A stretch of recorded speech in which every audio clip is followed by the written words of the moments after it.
मिंबर नूर पर जलवाबार उलमाए ज़वील एहतराम मशाइख सादात हाज़रीन अहले सुन्नत व जमाअत अस्सलामु अलैकुम व रहमतुल्लाहि व बरकातुहू। अल्हम्दुलिल्लाह अल्हम्दुलिल्लाहिल हन्नानिल मन्नान अल्लज़ी खलक़ल इंसाना व अल्लमहुल बयान वस्सलातु वस्सलामु अला रसूलिही सय्यिदिल इंसि वल जान व अला आलिही व अस्हाबिही ज़विल खैरि वल इहसान। अम्मा बअद फ़अऊज़ु बिल्लाहि मिनश शैतानिर रजीम बिस्मिल्लाहिर रहमानिर रहीम।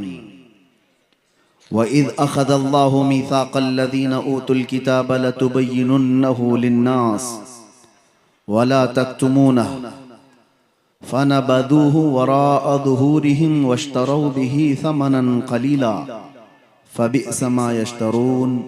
सदक़ल्लाहु मौलाना अज़ीम। बारगाह रिसालत मुआब सल्लल्लाहु तआला अलैहि वसल्लम में एक बार दुरूद पाक का हदिया पेश करें। अल्लाहुम्मा सल्लि अला सय्यिदिना मुहम्मदिन मअदनिल जूदि वल करम व आलिही व अस्हाबिहिल किराम व इब्निहिल करीम व बारिक व सल्लिम सलातन दाइमतन सरमदन अबदा। ए ताइर लाहोती उस रिज़्क़ से मौत अच्छी जिस रिज़्क़ से आती हो परवाज़ में कोताही। फिर के गली गली तबाह ठोकरें सबकी खाई क्यों, दिल को जो अक्ल दे खुदा तेरी गली से जाए क्यों। जान है इश्क़ मुस्तफ़ा रोज़ फज़ूं करे खुदा, जिसको हो दर्द का मज़ा नाज़े दवा उठाए क्यों। बड़ी खुशी और मसरत के साथ ठंडियों की इन रातों में सिरा का ये मैदान अपने इश्क के तमाम मोहब्बतों के इम्तिहान देने के लिए हाजिर आया है। मगर मैं आप सबके सामने थोड़ा सा हट करके ये ज़रूर कहना चाहूँगा, जितना लोग मुझे बुलाने के लिए उत्साहित नज़र आते हैं, हर इलाके में प्रोग्राम चाहिए, तारीख चाहिए, तो यहाँ से मैं एक ऐलान कर देता हूँ, बहुत ज़्यादा शौक़ रखते हैं मुझे सुनने का तो फिर झेलने का भी शौक़ रखो। वजह यह है कि हमारी आदत किसी के तलवे चाटने की नहीं है। हमारी आदत लोगों की चापलूसी करने की नहीं है। अगर आप ये समझेंगे कि आपकी बातें मेरी जुबान से निकलेंगी तो ये खाम ख्याली है। अल्लाह तबारक व तआला ने कुरान अज़ीम में इरशाद फरमाया, इल्म वालों से अल्लाह ने यह वादा लिया है कि वह हक बात करेंगे। लतुबय्यिनुन्नहु लिन्नासि वला तक्तुमूनहु, लोगों से बातें छुपाएंगे नहीं, जो हक बात होगी वो बयान करेंगे। आपके इलाके में या किसी भी जगह पर, मुझे याद है आज से तकरीबन 10 साल पहले होंगे, जब हमारे हालात इतने ज्यादा पॉपुलर भी नहीं थे, अक्सर जगह के कुछ ट्रस्टी हजरात, कमेटियों वाले जो उलमा को बैलों की तरह हाँकना चाहते हैं, जो सारा रस्सी वाला ज़मामे हुकूमत वाला मसला सब अपने पास रखना चाहते हैं, हमसे भी आकर के कुछ लोगों ने कहा था, हजरत आप आए हमारे मोहल्ले में, सूद पर आप कुछ ना कहें, यहाँ पर बहुत सारे लोग फाइनेंस का काम करते हैं। मैंने 1.5 घंटा सूद पर ही बयान किया था। बुलाना है बुलाओ, उसके बाद ना बुलाओ, बात मेरे मुस्तफ़ा की होगी। नबी करीम सल्लल्लाहु तआला अलैहि वसल्लम ने जो बयान फरमाया है वो हम बोल करके रहेंगे। अभी मेरे आने से पहले आपके जिम्मेदार हजरात भी डरे सहमे हुए थे, और ये लोग भी ये कह रहे थे कि कुछ दस्तखत कर दीजिए, वो नहीं बोलेंगे, ये नहीं बोलेंगे। हाँ, इतना कहूंगा, मैं कुत्ता किसी को नहीं बोलूंगा। हाँ, कुत्ते को ही कुत्ता बोलूंगा।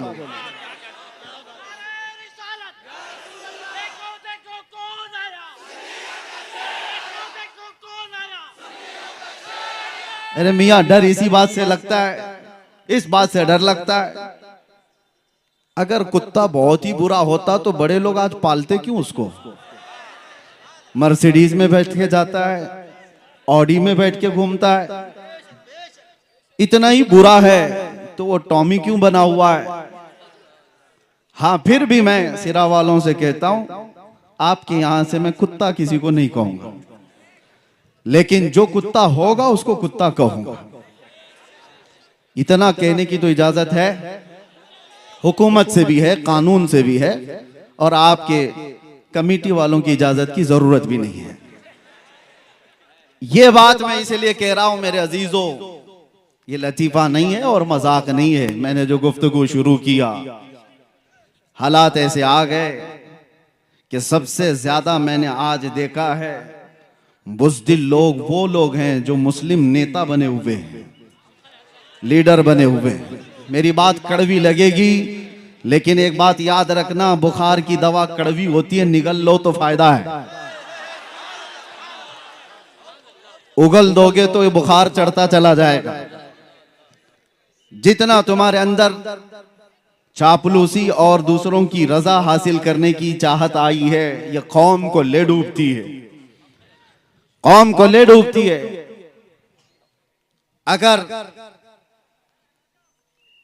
अगर सियासत करना ना आता हो तो इस मैदान में आते क्यों हो? इस मैदान में क्यों आते हो? कौम की दलाली करने के लिए, इज्जत नफ्स बेच करके इस्लाम और मजहब इस्लाम का सौदा करने के लिए। मुझे तकलीफ उन्हीं लोगों से है, इसीलिए कहा गया है, मुझे बहुत जिम्मेदार लोगों ने कहा था कि आपकी इस कौम को कोई दूसरा बर्बाद नहीं कर सकता जब तक कि आपका ही आदमी बर्बाद ना करे। आपका आदमी जब तक ना तोड़े, कोई दूसरी कौम आपको नहीं तोड़ सकती। एक बहुत बड़े ऑफिसर की बात मैं आपके सामने अर्ज कर रहा हूं, और कुरान में भी रब ताला फरमाता है, वलन यजअलल्लाहु लिल काफिरीन अलल मुमिनीन सबीला। अल्लाह तबारक व तआला हरगिज़ ईमान वालों पर काफिरों को गलबा नहीं देगा, इल्ला ये कि, मगर ये कि मुसलमान ही गद्दार होगा, जमात की दलाली कर रहा होगा, बुज़दिली उसके अंदर आई होगी, वो कौम को बेचने की बातें कर रहा होगा, मुखबिरी कर रहा होगा। आज तो कितने लोग इसी पर अपना गुजर बसर कर रहे हैं, वो टिप्पर बने हुए हैं, मुखबिर बने हुए हैं, कितनों के घर इस पर चल रहे हैं। बाज आ जाओ मेरे अजीजों, खैर उम्मत हो आप। कुरान ने कहा है, कुंतुम खैर उम्मतिन उखरिजत लिन्नास, तमाम इंसानों में अल्लाह ने तुम्हें खैर उम्मत बनाया है। तअमुरून बिल मारूफ व तनहौना अनिल मुनकर, तुम अच्छाइयों का हुक्म देने वाले हो, बुराइयों से रोकने वाले हो। तुमने अगर ये जिम्मेदारी छोड़ दी तो एक बात याद रखना, होता क्या है मालूम है? एक मशहूर शेर है, दीवार क्या गिरी मेरे खस्ता मकान की, दीवार क्या गिरी मेरे खस्ता मकान की, लोगों ने आने जाने का रास्ता बना लिया। होता यही है, घर अगर पुराना होकर टूट गया और उसकी देखभाल नहीं की जा रही है तो लोग उसको तो रास्ता समझकर इधर से उधर निकलने लग जाएंगे, घर को भी रास्ता बना लिया जाएगा। यही हाल है आज। हमने मुस्तफा करीम सल्लल्लाहु ताला अलैहि वसल्लम की गुलामी से जो रूगर्दानी कर लिया, हक बयान करना उलमा ने छोड़ दिया है, तो हर कौम ने तुमको अपने निशाने पर उठा रखा है। वजह यही है कि आज हम हर एक के रास्ते पर क्यों आए हुए हैं? क्यों फुटबॉल की तरह से उछाला जाता है, खेला जाता है? वजह यह है कि तुमने अपनी असलियत को भूला दिया है। कुरान तुम्हारी असलियत क्या बता रहा है? तअमुरून बिल मारूफ व तनहौना अनिल मुनकर, तुम अच्छाइयों का हुक्म देने वाले हो, बुराइयों से रोकने वाले हो। कितने बच्चे ऐसे हैं इसमें जो अच्छाइयों का हुक्म देने का काम कर रहे हैं, बुराइयों से रोकने वाला काम कर रहे हैं। किसी को किसी की आज नहीं पड़ी। 24 घंटे बच्चा नशे में घूम रहा हो, पड़ोस में देखने वाले भी देखकर उसको हंस करके चले जाते हैं। एक बात याद रखना, मोहल्ले में एक जानी होता है तो पूरे मोहल्ले से बरकत उठ जाती है, पूरे मोहल्ले से। दूसरे इबादत गुजार भी होते होंगे। एक बात, एक हदीस में है, जिब्राइल अमीन अलैहिस्सलाम को हुक्म हुआ था कि एक बस्ती को तबाह कर दो, ये बहुत नाफरमान है। अल्लाह का हुक्म आया, वो बस्ती को तबाह और बर्बाद करने का अजाब अल्लाह का आ गया। लेकिन उस बस्ती में एक नेक बंदा भी रहता था, और इतना नेक कि उसने कोई गुनाह नहीं किए थे। जब अजाब आया तो वो भी उस बस्ती में था। जिब्राइल अमीन ने पूछा, मौला उस तेरे नेक और आबिद बंदे का क्या करना, इबादत गुजार का? रब का जलाल था, फरमाया उसको भी अजाब में हिलाक करो। पूछने की हिम्मत नहीं हुई फरिश्ते की कि अल्लाह उसका क्या कसूर है। जमाने के बाद वो बस्ती तबाह बर्बाद हो गई, अजाब का शिकार हो गई। रब ताला की बारगाह में इस फरिश्ते ने पूछा, मौला उसका क्या कसूर? रब ताला ने फरमाया, वो बुराइयां अपनी आंखों से देखता था और किसी को कुछ कहता नहीं था, देखकर खामोश रहता था। तो बुराइयां देखकर खामोश रहने वाले का भी वही अंजाम है जो बुराई करने वाले का है। वो सपोर्टर है, वो खामोश ताउन कर रहा है। आज ये हालात ने हमें दीमक की तरह से गला रखा है। मेरे अजीजों, सबसे पहले मैं उन लोगों की खबर लेना चाहता हूं जो उलमा को चलाना चाहते हैं, जो बड़े बड़े नेता हो कि पैसे वाले हो, जो कुछ भी हो आप, तुम्हारा माल तुम्हें मुबारक। रदीना किस्मतल जब्बारी फीना लना इल्मुन वलिल जुहाली मालुन। मौला अली करमल्लाहु वजहुल करीम ने फरमाया था, अल्लाह तबारक व तआला की इस तकसीम पर हम राजी हैं कि अल्लाह ने हमें इल्म दिया है, जाहिलों को माल दिया। हम इस तकसीम पर राजी हैं। अल्लाह तबारक व तआला का फजल करम व एहसान अजीम है।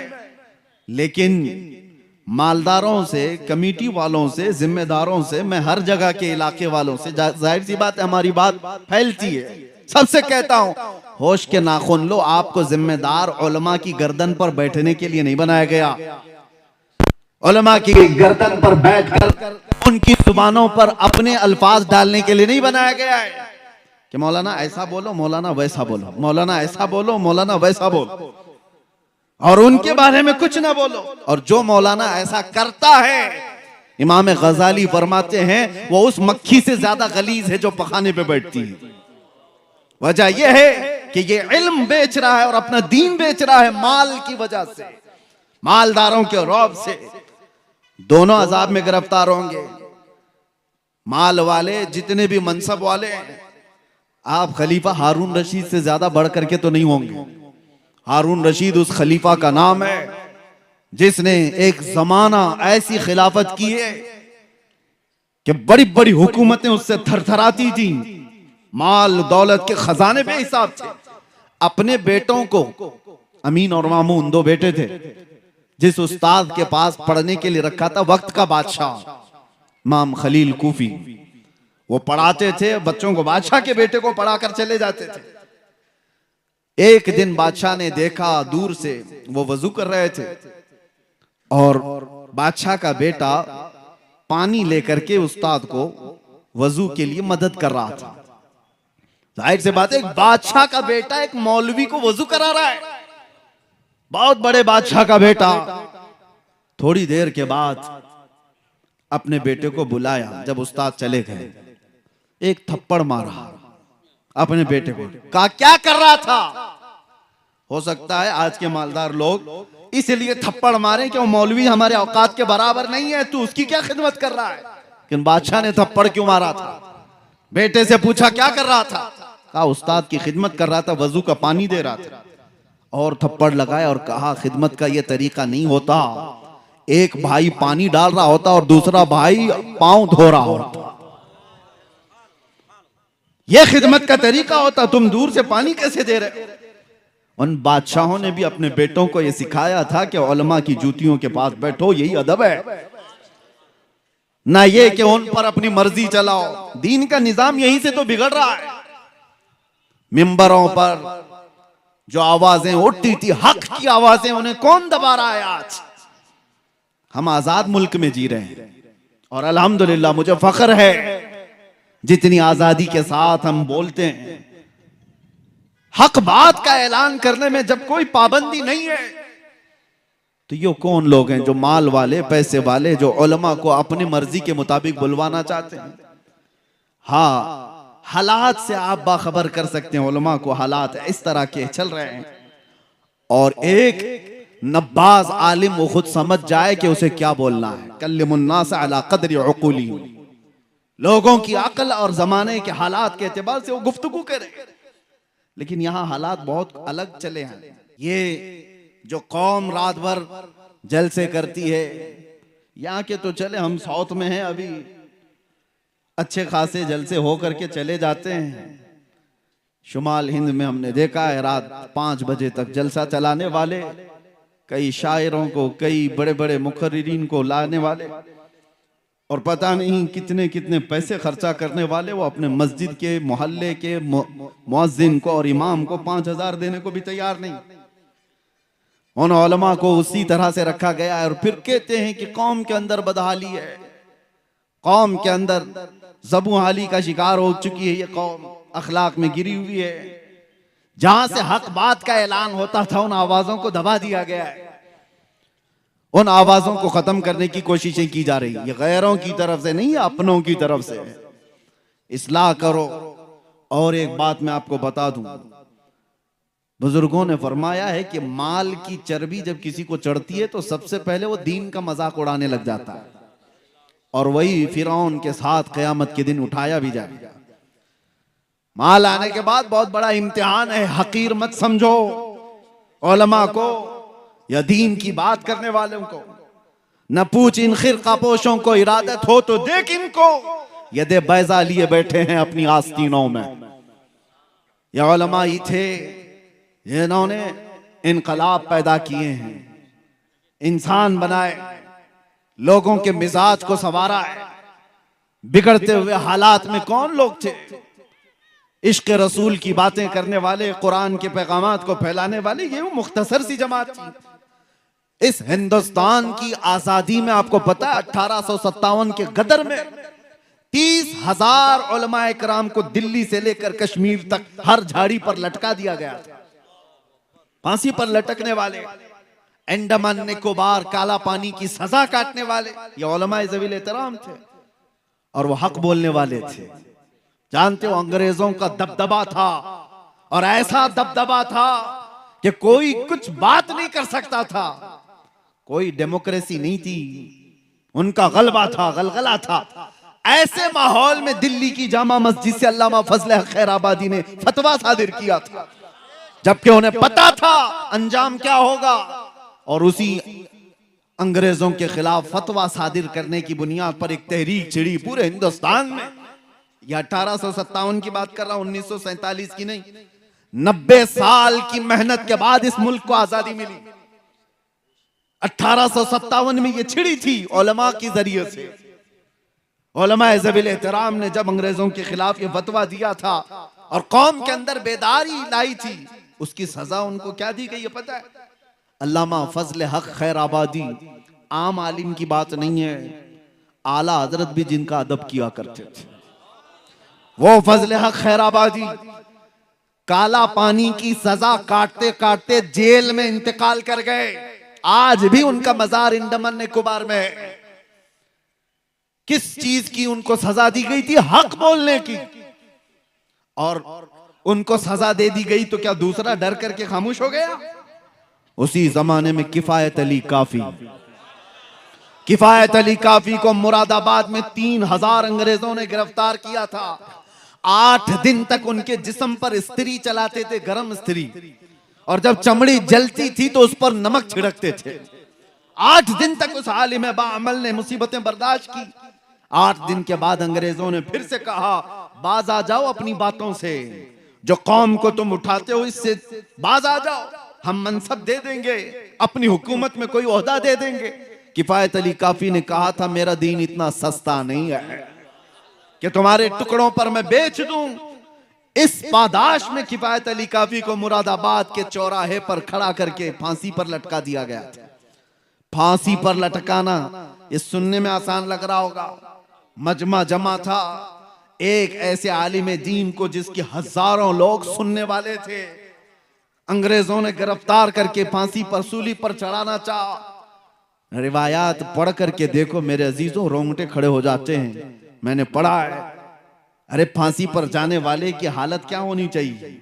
जिस्म के अंदर थरथराहट हो, चेहरा पीला पड़ गया उन्हें, किफायत अली काफी को देखते हुए लोगों ने कहा, न माथे पे शिकन है और न जिस्म पर कोई हरकत है।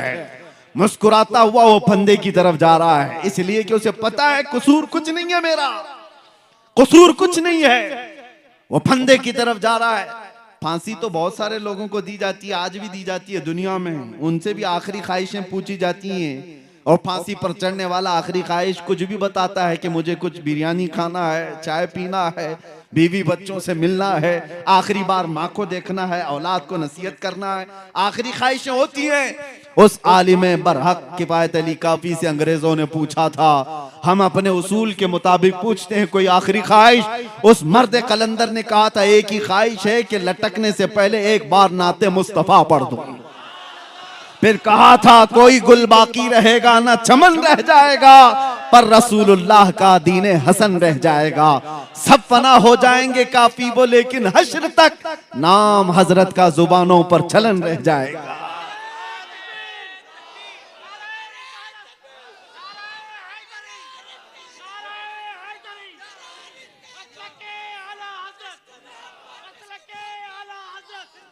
दो चार मिसालें मैं और आपके सामने रखता हूं, उलमा इकराम के लिए खास तौर पर। आज हमें जिस तरह से दबाने की कोशिश करोगे, उसका अंजाम क्या होगा पता है? तुम्हारे बच्चे ऐसे बुज़दिल पैदा होंगे जो अपनी माँ और बहनों की इज्जत भी नहीं संभाल सकेंगे।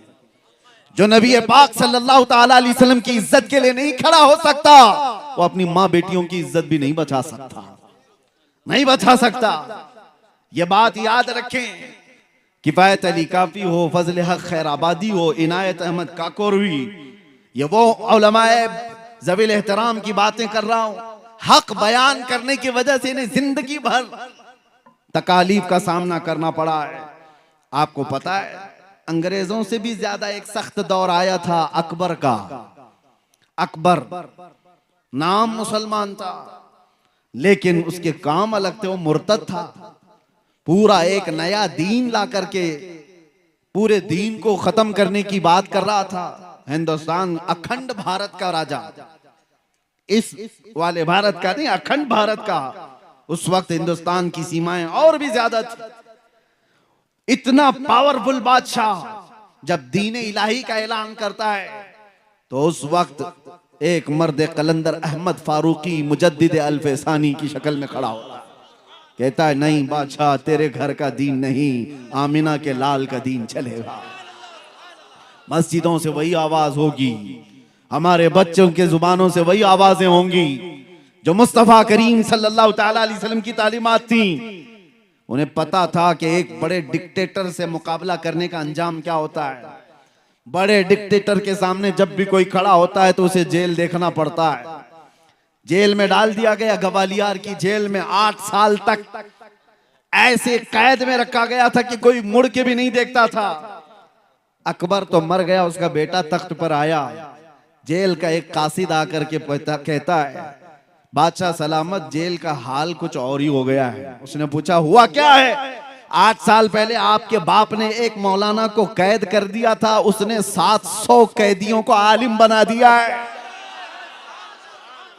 चोर उचक्के डकैत सब थे वहां पर, लेकिन उसने तो माहौल ऐसा बना दिया है, सुबह दरसे कुरान है, दोपहर में दरसे हदीस है, शाम को जमात की नमाजें हैं। माहौल तो ऐसा लगता है जैसे गुंबद खजरा की छांव में बैठे हो।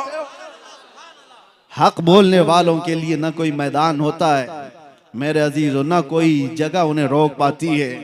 ये मिसालें इसलिए अर्ज कर रहा हूं ताकि आप इनको पढ़ो और अपनी जुबान को संभाल कर रखो। अल्लाह ने तुमसे वादा लिया है कि हक बयान करोगे, हक बयान करोगे, कोई चीज छुपाओगे नहीं। और कोई रूठता है तो रूठे, ऐसे रूठने से हमारा कुछ बिगड़ता भी नहीं। ये दुनिया न तुम्हें सजा देने वाली है न जजा देने वाली है। मौत के बाद सिर्फ और सिर्फ सजा और जजा का मालिक रब्बुल आलमीन है। ज्यादा से ज्यादा दुनिया ही में परेशान होकर सकता है कोई भी, उसके बाद किसी की कुछ नहीं चलती, कुछ नहीं।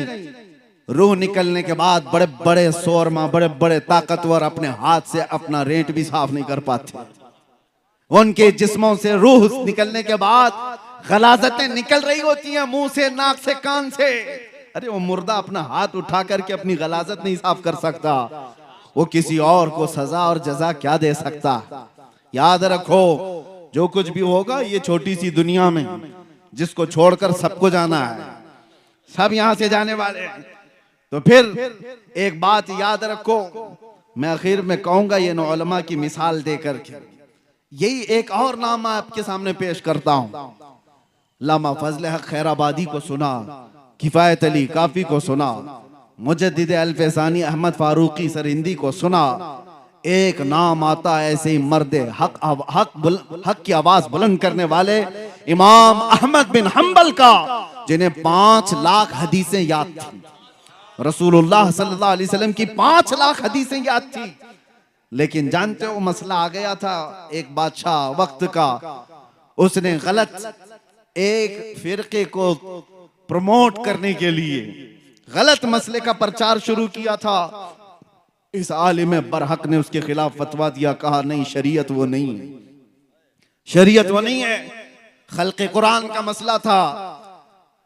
तो इमाम अहमद बिन हंबल ने कहा मसला बादशाह का नहीं चलेगा, ताजदार मदीना का होगा। इस पादाश में जानते हो इमाम अहमद बिन हंबल का इल्म नहीं देखा गया, उनका तकवा नहीं देखा गया, उनको हदीसें कितनी यादें ये नहीं देखा गया। बगदाद के बाजार में लाकर उनको नंगी पीठ पर कोड़े मारे गए थे।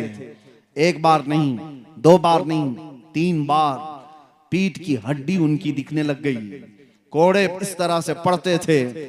लेकिन एक जल्लाद उसके पास वक्त के खलीफा का वजीर आकर के कहने लगा कि अहमद बिन हंबल, मैं जानता हूं आप 10 से मस नहीं होगे, एक बार आप कंप्रोमाइज कर लो अपनी इस बात से, कान में तो बोल दो, मैं बादशाह को मना लूंगा।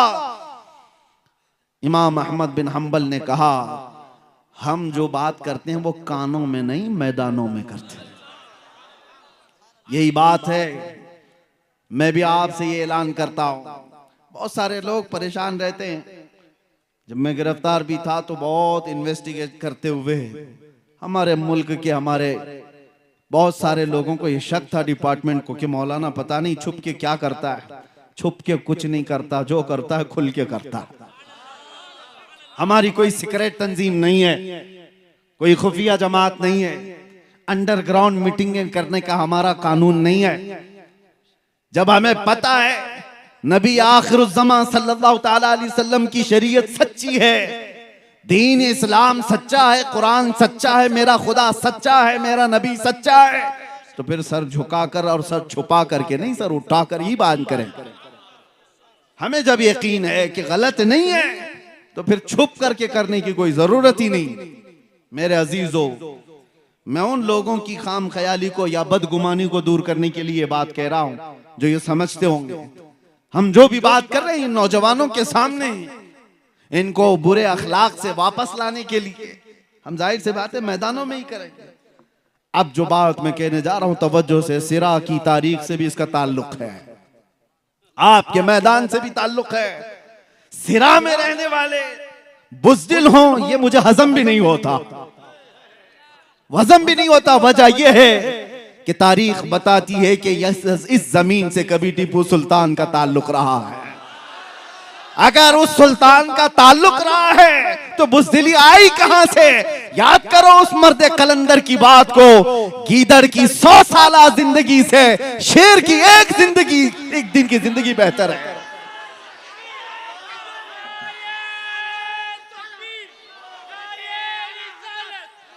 गीदड़ की 100 साला जिंदगी से शेर की एक दिन की जिंदगी बेहतर है। जीना है तो हक बात करके जियो, जब मरकर दुनिया से जाना ही है तो चापलूसी करके मत जियो। याद रखना, तलवे चाटने वालों की तारीख नहीं लिखी जाती, बातिल से टकराने वालों की तारीख लिखी जाती है। आप अल्लाह तबारक व तआला ने खैर उम्मत बनाया है तो उलमा के लिए मैंने ये बात कही, किसी के दबाव में आकर के अपने दीन को दबाने की जरूरत नहीं। जो हक बात है वो हक बात का ऐलान करो। अगर कोई जुआरी है तो उसको नसीहत करो, कोई शराबी है तो उसको नसीहत करो। ये मत देखो कि वो कितना पावरफुल है, कितना बड़ा सरदार है, कितने पैसे वाला है। ये मत देखो मस्जिद का सदर बड्डी का धंधा करता है, इसलिए जुम्मा में कभी मैं बड्डी पे बयान नहीं करूंगा, सूद पे बयान नहीं करूंगा। अरे ठोकर मारो, ज्यादा से ज्यादा सदर क्या करेगा, नौकरी से निकालेगा। इमाम साहब जाओ, इमाम साहब से मैं कहता हूं ये एक दरवाजा बंद कर सकता है, मेरा रहमान 70 दरवाजे और खोलेगा। हक बात के लिए, अपनी रोजी और अपनी रोटी के लिए किसी के तलवे छाटने की जरूरत नहीं। अल्लाह रज़्ज़ाक़ हकीकी है। दुनिया में थोड़ी सी तकलीफें आ सकती हैं, लेकिन मेरे अजीजों बुज़दिलों की तरह जी करके यहां से जाओगे तो हमेशा बदनाम रहोगे, हमेशा बदनाम, दुनिया में भी और आखिरत में अल्लाह के यहां पकड़ होगी। और कौम से अब मैं कहता हूं, आप भी, मुझे ये बड़ा दुख होता है। आज ही अपने कुछ हजरात ने मुझसे कहा, इमाम साहब जब मोहल्ले में कोई बुराई देखते हैं तो उसको बयान कर डालते हैं। आधा मोहल्ला तो उनका मुखालिफ हो बैठा है कि कमेटी बदलेगी तो सबसे पहले मौलाना को निकालेंगे। क्यों निकालेंगे? इसलिए कि वो तुमको कहता है, मियाँ अगर कोई डॉक्टर तुमसे कहे कि तुझे सर्दी हो गई, तुझे बुखार हो गया, तेरे पेट में गैस हो गई, तो क्या डॉक्टर को थप्पड़ मारोगे? डॉक्टर से क्या कहोगे? हाँ ठीक है साहब, हुई तो है बीमारी, इलाज आप कर दो। यही बात एक आलिम दीन से क्यों नहीं कहते? अगर वो कहे कि तेरे अंदर ये बुराई है, तो आप ये ना कहें कि मौलाना ये गलत है, मैं दूसरे मौलाना को पकड़ूंगा। ये कौम ने खेल रचा रखा है, तलाक दे दिया बीवी को और ढूंढ रहा है कोई हलाल करने वाला मौलाना मिले, कोई ऐसा मौलाना मिले, पैसे लेकर के घूम रहा है, लिफाफे लेकर। मुफ्ती साहब ने कह दिया नहीं तलाक हो ही गई है, तो कहा ये पूरे मुफ्ती नहीं, दूसरे को ढूंढता हूं, दूसरी जमात के भी ऐसे कुछ मौजूद होंगे। अब तो कुत्ता कह सकता हूं, हड्डियों पर पलने वाला, जो किसी के माल पर अपना मसला बदलता हो। मेरे अजीजों, कौम ऐसों को ढूंढ रही होती है कि वहां जाए तो हमारा मसला हल हो जाए, हमें हलाल करके दे देंगे। तुम पूरी शरीयत को अपने पैसों से खरीदने की बात कर रहे हो, मेरे मुस्तफा की शरीयत को माल से बदलने की बात कर रहे हो। आगाह हो जाओ मेरे अजीजों, अल्लाह का अजाब करीब है और मौत के बाद क्या हिसाब दोगे? अगर तुम्हारे पास बात आ गई कि तुमने गलत किया है, सर झुका लो। आपको पता है बारगाह मुस्तफा सल्लल्लाहु तआला अलैहि वसल्लम में एक साहबी ऐसे आए, रो रहे थे। पूछा गया था क्या हुआ इनको? कहा उन्होंने कि मुझसे गलती हो गई, गुनाह हो गया, जिना हो गया। कौन बयान करेगा आज ये चीज? हुजूर ने अपना चेहरा फेर लिया, कहा जाओ तुम। वो गिर गए, कहा अगर आपने पाक नहीं किया तो फिर मैं किसके पास जाऊंगा? या रसूल अल्लाह, तुझसे जो मुंह छुपाऊं तो करूं किसके सामने? मेरे आका ने खड़ा करके पूछा, होश में बोल रहे हो? नशे में तो नहीं, गुस्से में या मदहोशी में तो नहीं? उन्होंने 3 बार इकरार किया। हुजूर ने पूछा तुम्हें पता है इसकी सजा क्या है? पत्थरों से मार करके सजा, हिलाक कर दिया जाएगा, रजम, जिना पर इस्लाम में बड़ी सजा है। उन्होंने कहा हाँ मुझे पता है, फिर भी मैं कह रहा हूं। हुजूर ने हुक्म भी दिया सहाबा को, ले जाओ इनको रजम करो। इकरार जुर्म किया है, सहाबा लेकर के भी गए जबल अनम पहाड़ी के पास और उनको पत्थरों से हिलाक भी कर दिया गया। वो इंतकाल कर गए। मेरे अजीजों, ये वो लोग थे जो अपनी आखिरत से डरते थे। उन्हें पता था इस्लाम दुनिया में ज्यादा से ज्यादा मौत तक की सजा हो जाएगी, लेकिन आखिरत की सजा कौन बर्दाश्त करेगा? वहां तो मौत है ही नहीं, वहां मौत है ही नहीं। आखिरत में जिसको सजा दी जाएगी वो कंटिन्यू हो जाएगी, इसलिए आखिरत की सजा से डरते थे। और जब कभी उनको कोई उनकी कमी बताता था तो फौरन तौबा कर लेते थे। आज हमें भी चाहिए मेरे अजीजों, कौम से मैं कह रहा हूं, अगर उलमा तुम्हारी किसी चीज की तरफ इशारा करें, खास तौर पर बड़ी बुराइयों में मुब्तला लोग, तो नाक भौं सकेड़ने की जरूरत नहीं, सर झुका लो। मेरा दीन यही है जो तुम्हें पाक और साफ करके अल्लाह की बारगाह में लाना चाहता है। जितने नौजवानों को उनके बुरे करतूत पर बयान किया जाता है तो वो बिफर जाते हैं। मौलाना लोगों का धंधा ही है, इनका काम ही है। उन्होंने क्या तुम्हारा जीना तुम्हारा, मरना सब कुछ खरीद रखा है, कुछ नहीं है। बस उम्मत मुस्तफा होने का हमारा और आपका एक मुश्तरका दर्द है। आज उसी दर्द के साथ मैं आता हूं बयान करने के लिए। कई जगहों पर जिस इलाके में गया, लोगों ने कहा मुसलमानों के मोहल्ले में नशा बहुत ज्यादा हो गया है, बेचते भी यही हैं, करते भी यही हैं, पीते भी यही हैं, पिलाते भी यही हैं।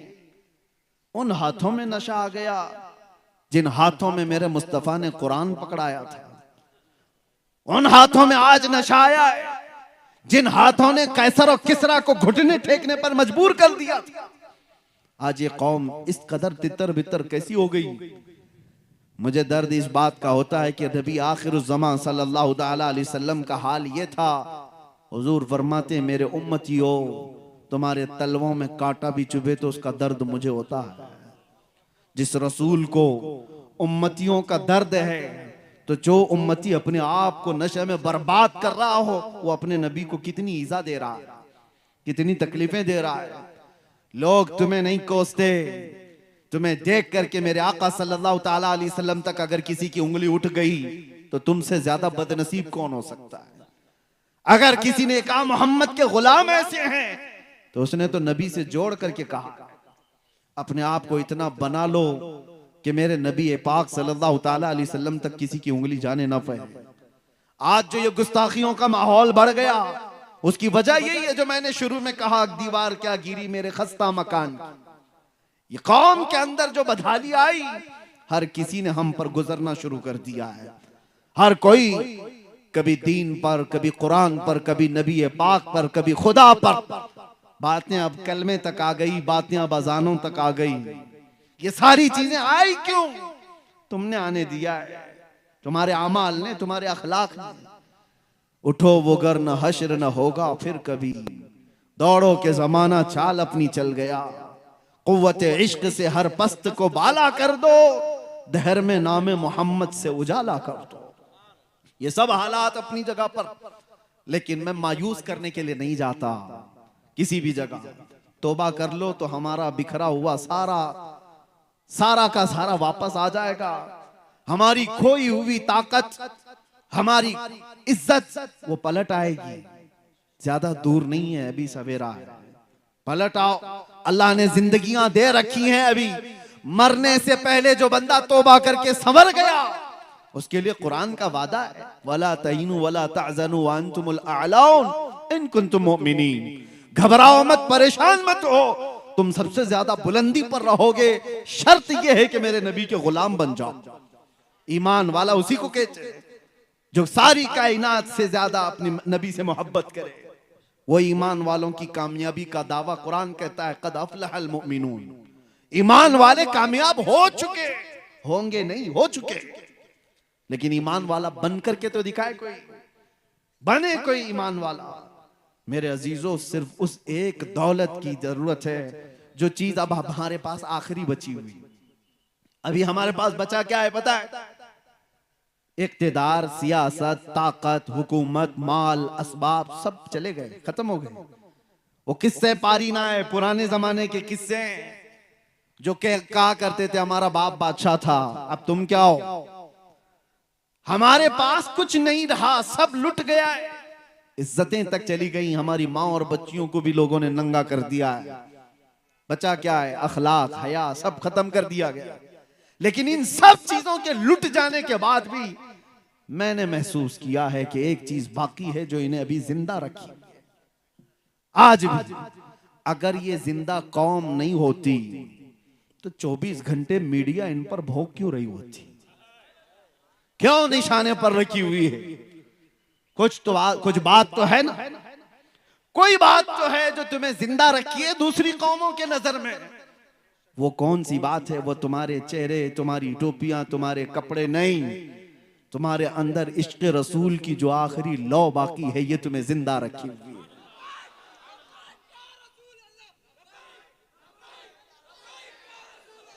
लब्बैक या रसूल अल्लाह। बस उस लौ को थोड़ा सा तेज होने की जरूरत है। जब कोई शमा थोड़ी सी भी रोशनी बाकी रखती है तो उससे बहुत सारी उम्मीदें भी बंधी रहती हैं। पूरी बुझी नहीं है, बुझी होती तो ये करंट थोड़ी ना लगता। हाँ, अभी किसी ने तार छेड़ा था आई लव मोहम्मद पर, पूरी कौम गर्म हो गई थी। क्यों? हर बच्चा ऐलान करने लग गया था आई लव सैयदना मोहम्मद।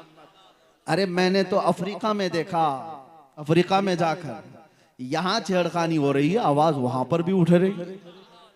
ये पूरी दुनिया में तार जुड़ा हुआ है। एक बात मैं आपको बता दूं, हुजूर पाक सल्लल्लाहु ताला अलैहि वसल्लम के नाम को कोई टच करता है तो तुम्हारे अंदर हरकत आती क्यों है? ये हरकत आती क्यों है? इस बात की अलामत है कि कोई चीज जिंदा रखी हुई है अभी भी। अखलाक बिगड़े हैं, अमाल बुरे हैं, ये गुनहगार हैं लेकिन गद्दार नहीं है। ये इस बात की अलामत है जो जिंदा रखी हुई है। वजह यही है, मैं आपको बताता हूं, जिंदा आदमी और मुर्दा आदमी में फर्क क्या है। जिंदा आदमी को 5 वोल्ट का ही करंट अगर तार लगा दो तो होगा क्या? थोड़ा सा उसको शॉक लगा दो, उछल जाएगा, शॉक लगेगा, उछल जाएगा। जिंदा आदमी को थोड़ा सा भी करंट लगाओ, उछल जाएगा। मुर्दा आदमी को 1000 वोल्ट का भी लगाओ, वो काला ही पड़ेगा, कुछ नहीं हो सकता उसका। तो नामे मोहम्मद में वो करंट है कि इस कौम को थोड़ा सा भी टच कर दिया जाए तो सबकी हरकतें बेदार हो जाती, सबकी हरकतें बेदार होती हैं। यही तो बात है कि मुअज्जिन मस्जिद से ऐलान कर रहा होता है अशहदु अन्ना मुहम्मदर रसूलुल्लाह। हमारे बच्चों को, जवानों को कोई कह नहीं रहा होता, लेकिन अंगूठे लबों तक चले जाते और आंखों से लगा लिए जाते। कौन कहता है ये अंगूठे लगाओ? मुअज्जिन तो नहीं कहता, वो उधर खड़े होकर अपने नबी का नाम ले रहा है, इधर उंगलियों में हरकत पैदा हो जाती है, चूमने का दिल कर रहा है, चूमने का दिल कर रहा है। ये तुम्हारे अंदर मौजूद वो आखिरी रोशनी है मोहब्बत मुस्तफा की। और एक वो खबीस जिसके अंदर से हुजूर की मोहब्बत चली गई, उसके सामने जितना भी जिक्र करो, जाहिर सी बात है मरे हुए आदमी को 1000 वोल्ट का भी लगाओ वो काला ही पड़ेगा। मुर्दे को कुछ असर नहीं होगा, कुछ नहीं होता। ऐसे मुर्दे हमने अब भी बहुत देखे हैं। उनकी टोपियों पे मत जाना, उनके पैजामों पे भी मत जाना, उनके कपड़ों पे भी मत जाना, उनकी बड़ी जमातों पे भी मत जाना।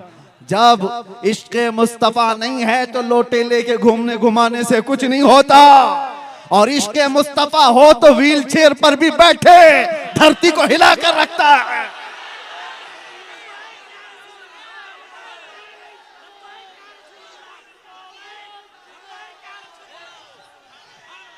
जिंदगी ये नहीं किसी की किसी के लिए, जिंदगी है नबी की नबी के लिए।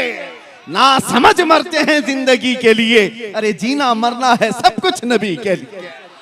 और जो उनका हो गया, जो उनका हो गया वो कायनात का आका हो गया। आज मुझे पता है हजारों दिलों को अल्लाह ने हमारी तरफ जो माइल किया है, मैं जानता हूं, मैं हर बार ये जुमला कहता हूं, ये हमारे बाप दादाओं के किस्से बयान करने की वजह से कौम के दिल हमारी तरफ नहीं आए। एक ही चीज है, उनकी बात करो हर दिल पे राज करो, उनकी बात करो हर दिल पे राज करो। हुजूर पाक सल्लल्लाहु ताला अलैहि वसल्लम की मोहब्बत अगर निकल गई है तो फिर वो चलता फिरता मुर्दा है, वो चलता फिरता मुर्दा है। अब नामे मोहम्मद से, इश्क मुस्तफा से, मोहब्बत मुस्तफा के बयान से कुछ नहीं होने वाला उसका।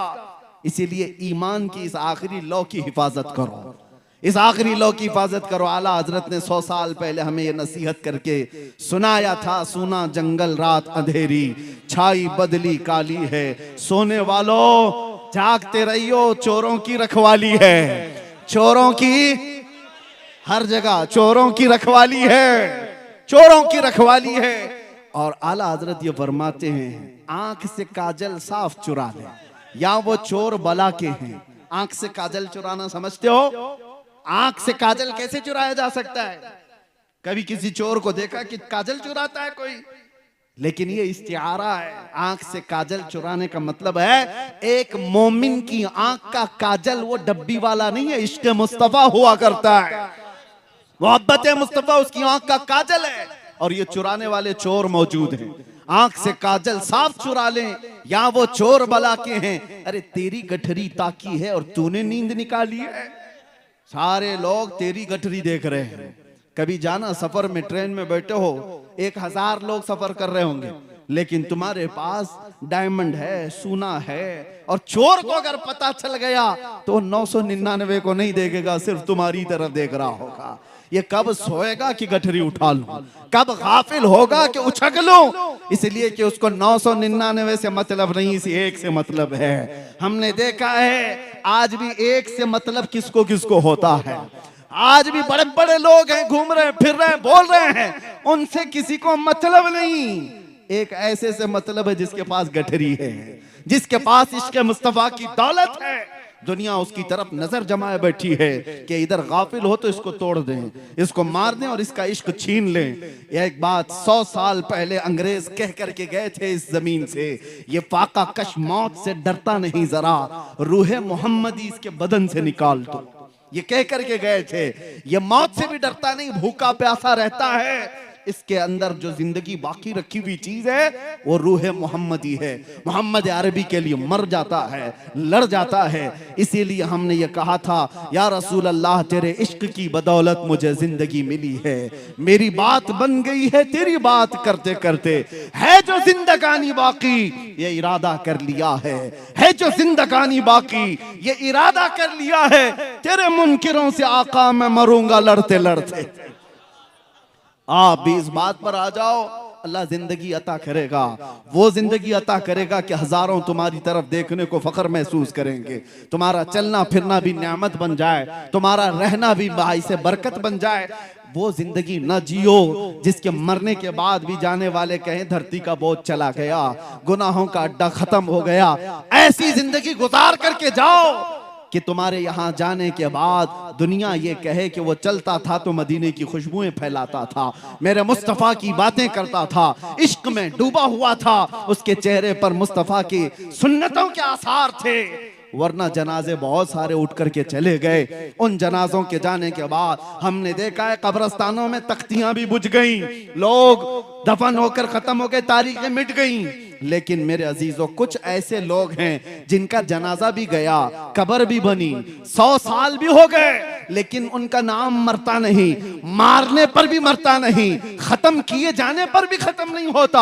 अभी कर्नाटक की सरजमीन पर हैं हम, बहुत दूर रहने वाले हैं, लेकिन फिर अगर मैं यहाँ एक बात का ऐलान करूं, अभी जवाब में देखो ये मजमा क्या कहता है, इश्क मोहब्बत, इश्क मोहब्बत। कौन है वो आला हजरत, कौन है? सिर्फ इश्क मोहब्बत की बात की जाती है तो हर बच्चे की जुबान से आला हजरत का नाम आता है। वो आला हजरत मजमों में जिंदा है, हमारी महफिलों में जिंदा है। किस लिए जिंदा है? इसलिए कि पठान कबीले के कसीदे नहीं पढ़ता था, जब तक जिंदा था ये कहता था सरवर कहूं कि मालिको मौला कहूं तुझे, बागे खलील का गुले ज़ैबा कहूं तुझे, हैरान हूं मेरे शाह मैं क्या क्या कहूं तुझे। बरेली का वह इमाम उस वक्त कलम चला रहा था जब दरिंदे मेरे नबी की शान में भौंक रहे थे, कुत्ते भौंक रहे थे। कोई कह रहा था रसूल को पीठ पीछे का इल्म नहीं, कोई कह रहा था नबी उम्मती के बराबर हो सकता है, बड़े भाई के बराबर है, इतना है उतना है, मकामात नाप रहा था। तब बरेली का इमाम जलाल में कह रहा था, सारे ऊंचों में ऊंचा समझिए जिसे, है उस ऊंचे से ऊंचा हमारा नबी, सारे अच्छों में अच्छा समझिए जिसे, है उस अच्छे से अच्छा हमारा नबी। अरे पाउंड की लालच में, माल की लालच में मौलवी बिके हुए थे, फतवे अंग्रेजों के मुताबिक दिया करते थे, उनको बर्तानिया से तनख्वाहें आया करती थी। उनके थोड़े से माल की बुनियाद पर जिन्होंने दीन बदल लिया, अपने जुब्बे कुब्बे सब बदल डाले, मदरसों में नाफिज शरीयत को भी उन्होंने खत्म कर डाला, मेरे मुस्तफा की अजमत पर भौंक करके। उनको पता नहीं था अंग्रेज कब तक इन्हें पाल सकते हैं, कब तक इन्हें दे सकते हैं। नजराने भी बंद हो गए, अंग्रेज भी चला गया, इनके सारे बाप दादा भी खत्म, इनके सारे नजराने भी खत्म। उस जमाने में बरेली का इमाम तन्हा था, लेकिन ये कहता था कौन देता है देने को मुंह चाहिए, अरे कौन देता है देने को मुंह चाहिए, अरे देने वाला है सच्चा हमारा नबी।